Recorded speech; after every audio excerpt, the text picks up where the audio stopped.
Sakha umuntu uNkulunkulu semsebenzini siluhlanga olusha olukhishiwe emandleni obumnyama, the new race of the redeemed from the power of darkness. Hashem is at work continuously building a person. uHashem uzakhela ibandla lakhe kulesikhathi samanje.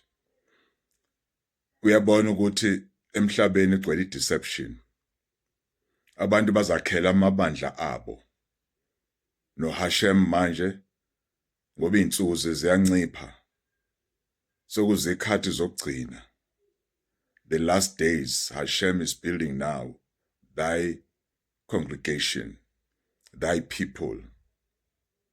Ngoba usezothumela indodana yakhe uYahushua alande ibandla lakhe. Let me tell you about a son. Indodana, iyini indodana? What is a son? A son is very important to the father.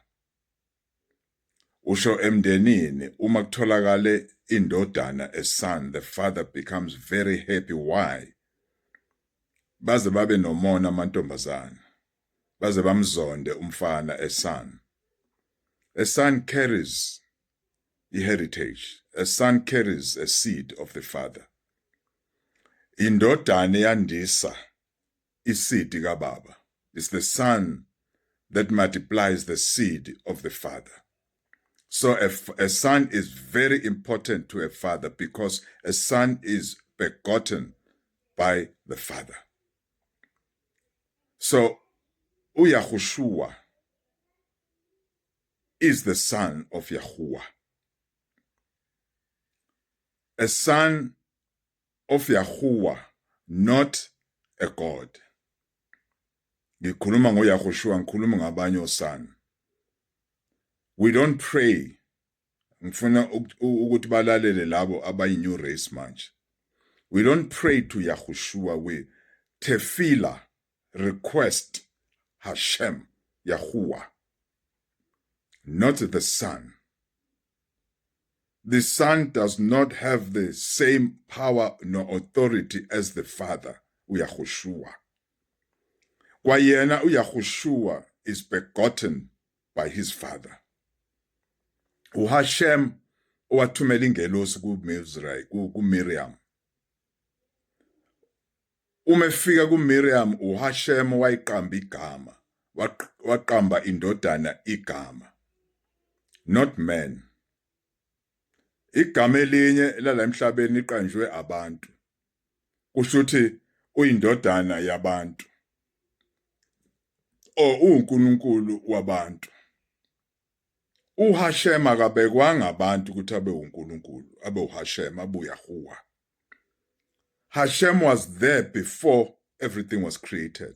All things were created by Hashem.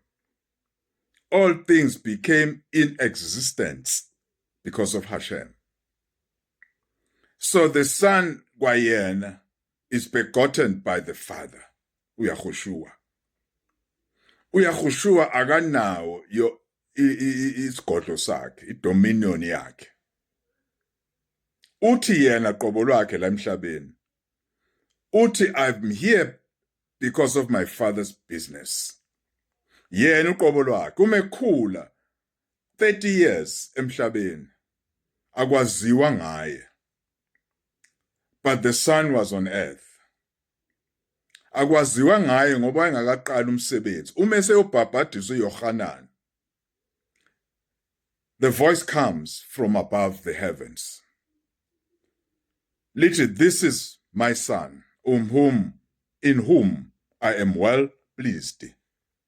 Kwehla umoya uyamngamela uYahushua. Wehliswa yini umoya kanti uyizwi lika Yahushua. Lo moya awuthola ngesikhathi ibhabhadiso was the preparation now of the mission ayizele emhlabeni. Was preparing him, empowering him ngemission ayizele emhlabeni ukuzokhuluma iqiniso. Iqiniso lizomthatha limbeke esiphambanweni. He came on earth to speak the truth. That same truth that he spoke is the same truth that made him to be crucified by pagan, by Romans and the Jews because they were confronted by the truth. They were condemned by the truth because bona babengenalo iqiniso. The very same Jews owazalelwa kubo, they rejected him because they didn't have the truth. They didn't know Hashem. They didn't know Eloi Avraham, Eloi Yitzchak, Eloi Yaakov. The very same patriarchs abo, bona, they rejected this God and they reject the Son. If you reject Hashem, you're rejecting the Son. You cannot separate the Son because the Son is the seed of the Father. So you cannot separate the seed and the Father. So you cannot separate the Son and the Father. Ngeke ungiseparate mina nobaba wami. Because ngimbewu kababa wami, ngiphuma kubaba wami. I'm carrying a seed of my Father. Kwamina to multiply. Right now I've got sons only in my life. So these sons that I've begotten are carrying my seed because I also carry my father's seed. So I am called by my father. My sons are called by my name. Forget about surname. That's a slave mentality. They came from the north to give us surnames, master's name.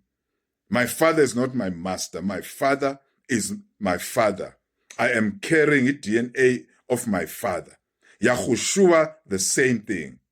Now, when he was baptized, umoya kababa wakhe wokuthi manje is being prepared to go out and preach the truth.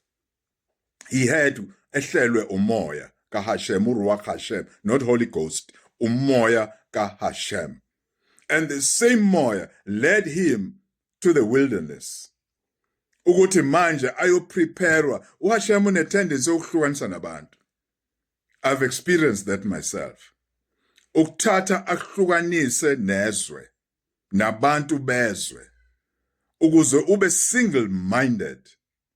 uYahushua was single-minded, receiving, downloaded everything from Hashem, okumele ukuthi ayenze emhlabeni, and also being strengthened, empowered by Ruach Hashem. So now, umehluko wonke umuntu okhona emhlabeni no Yahushua. Yahushua was the Son. Only Yahushua the Son, not anybody else. I'm not the son of Hashem. You are not the son of Hashem. Only Yahushua was. After 40 days, I don't know about 40, there's something about 40 days to Hashem. But even now, Wahlali Wilderness, 40 days. And what testwa? Itest yakhe was nothing but kutestwa ifaith yakhe kubaba wakhe. Hashem allowed the devil to test him. Nangempela that happened, and the devil failed because it test yakhe, he passed it. Ekugcineni what, get behind me, Satan. He took power and authority over Satan. From that day, uvuke ekufeni nje unqoba ukufa okwalethwa uHasatan. Wamnqoba ephuma e-wilderness after 40 days ngokuthi athathe authority over Satan for us on our behalf, because Tina, we failed. Remember, from the Garden of Eden, Adam and Eve failed, but the Son did not fail. And we know after that, because he was fully equipped, fully empowered, we know the signs and wonders followed him to prove that thou art sent and the Son of the Father, Yahuwah. Wow. The wisdom of Hashem is amazing. I hope you have learned something about the Son. We don't pray to the Son. We don't tefillah, no worship, no praise the Son, because the Son, he's up there because of his faith. He's seated where he's seated next to his Father because he's the author and the finisher of our faith. He's our Prince of Peace, our advocate. Umele thina lapha ukuthi nathi size simlandele. Hashem bless you. Amen. Amen. Amen.